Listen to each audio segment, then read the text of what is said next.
Hi, this is Professor Hui. Today I'm at Yellowstone Park, and right in front of me you've just seen the famous Old Faithful erupted. I'm going to use this opportunity to explain how geothermal energy would work. What we have here is deep down underground there are caverns of water that is heated by geothermal energy.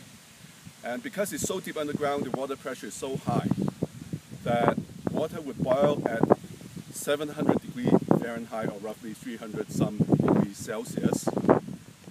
And so it would keep bottled down there, and it cannot really evaporate into steam. So what happens is that the heat keeps building up and the water gets superheated above the boiling point of 212 degrees Fahrenheit or 100 degrees Celsius.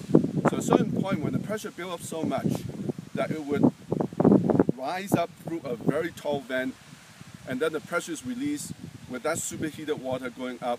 In the process, because of the release of the pressure, the water will evaporate and generating a tremendous amount of steam as well as water that is flushing out of the system. So if that water, the steam, the heated steam that comes out of it could be used to drive a turbine, that would result in a very similar situation whereby we would heat water inside a boiler to a very high temperature and even superheat it to above the boiling point of 300 degrees Celsius under about 20 atmospheric pressure. And then once it's released, it would be allowed to expand and through a diabatic process whereby the energy would be converted into a kinetic energy using that to turn a turbine.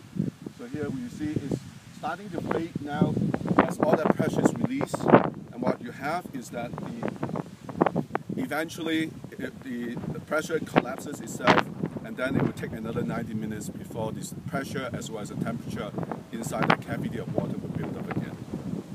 So here, this is a really spectacular view of how we can use geothermal energy for generation of electricity.